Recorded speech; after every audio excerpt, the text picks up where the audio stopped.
If you wake up and you find yourself as truth, just be real. There's no need to put on airs, there's no need to be holy.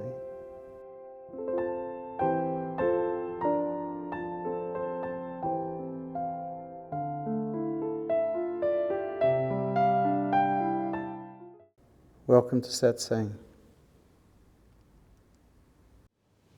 Why do some spiritual seekers develop a persona of being holy, do you think? I think that's what they believe they're supposed to be like.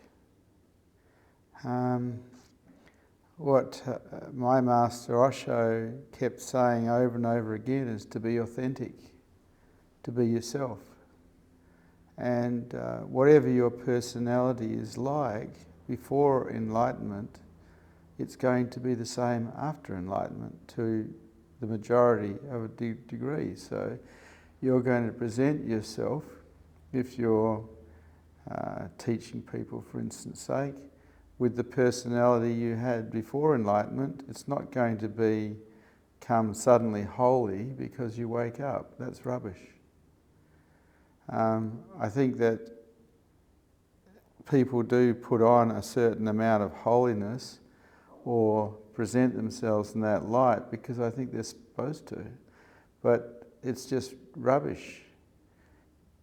If you wake up and you find yourself as truth, just be real.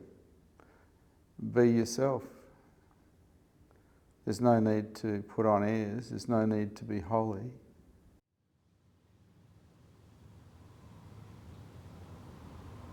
Is enlightenment or anything holy? Is anything holy? And that would create an idea of separation. Everything is one. There is an illusion of separation. Nothing is holy and nothing is not holy. Everything is one. The whole idea of making something holy or special is an ego trip. Yes, if cultivating this air of holiness or whatever is a wrong direction, what sort of attributes should they cultivate in order to create the right ground for enlightenment? Cultivating anything is the wrong ground, because enlightenment has nothing to do with the mind. It's when awareness becomes aware of itself. And a mind that will support that in an ongoing way is a mind that is surrendered.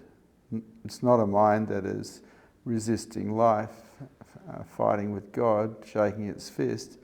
It's a mind that is equanimous, a mind that can take a hit without closing and give a hit without closing, a mind that stays level.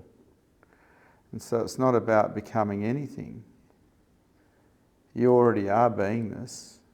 You already are truth. You can't become it.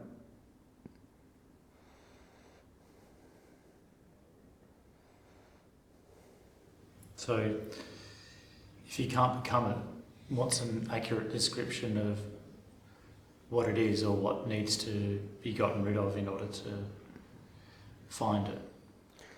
That was 2 questions. Would you like to ask me 1 question? Sure. What's an accurate description of enlightenment then? Well, enlightenment is simply awareness being aware of itself continuously, 24 hours a day. But it can't really be described because what we are has no reference points, and we describe things through reference points. And so the truth, that we are, cannot really be described. It can be known as self when awareness turns on itself, whether that's temporary in a satori or ongoing in enlightenment, but it can't really be described in words. Can doing yoga help to wake up or to get enlightened? Well, I did do yoga for many years. I found it was a very poor place to pick women up.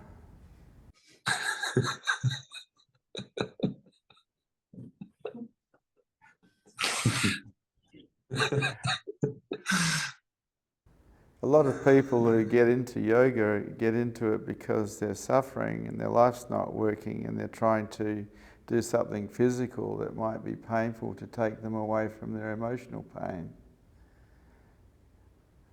But I got into yoga, I think, in 1983, and I did it for about 30 years.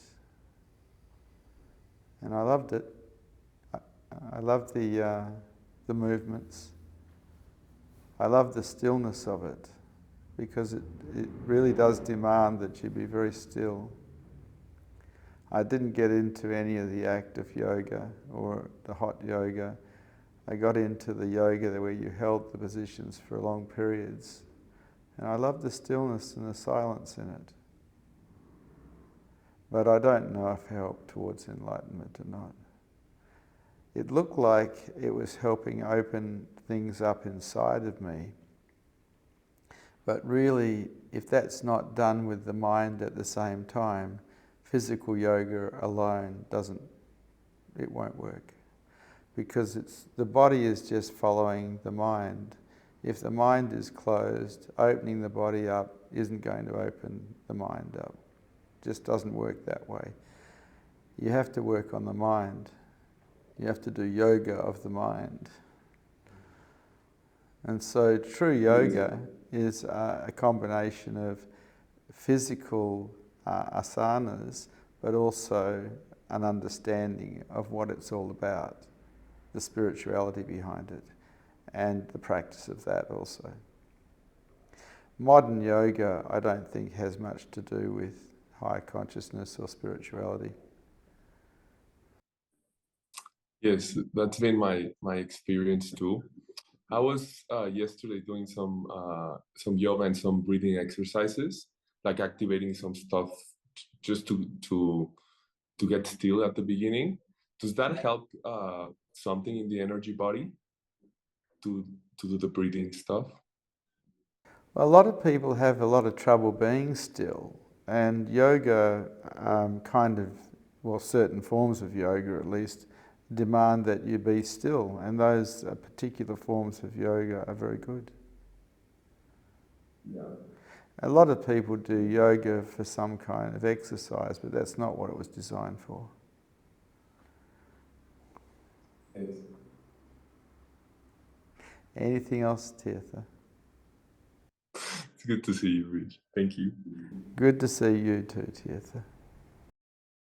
Hello, Vishrant. Can you hear me well?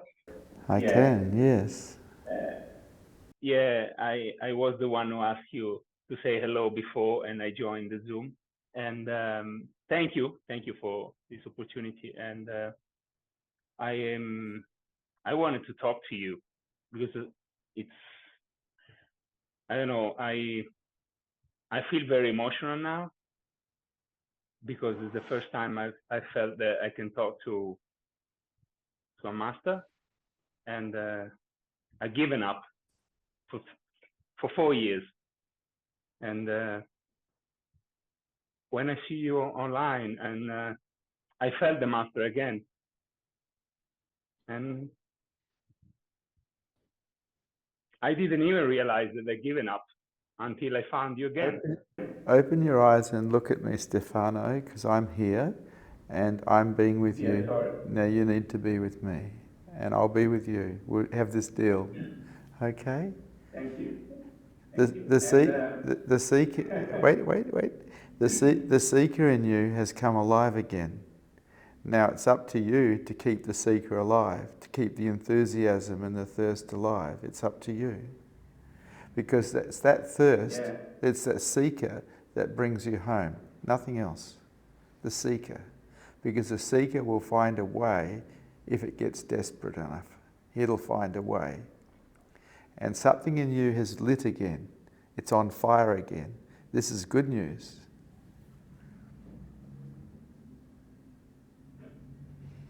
I'm glad for you. Me too. Yeah. And you know where I learned that this is important? When you stated again that Osho said, find a living master, because that Yeah. master don't kick ass, and that's what I was missing.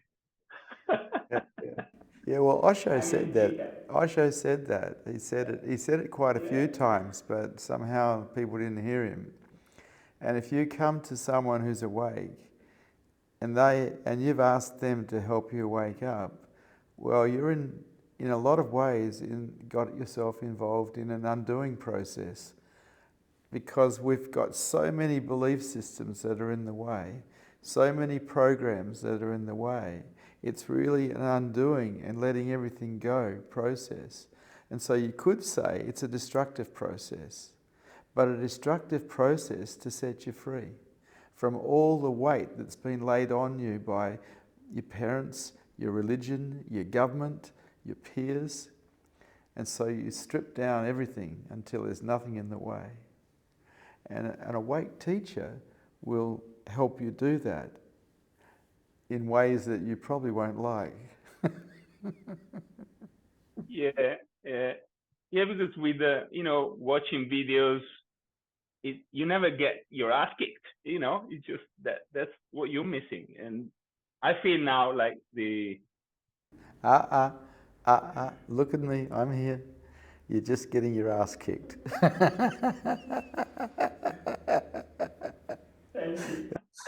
I love it. I love it. Yes, yes, yes, yes, Yes. yes, Yes. Yes. Yes. Yes. Yes. Yes. so beautiful, so beautiful.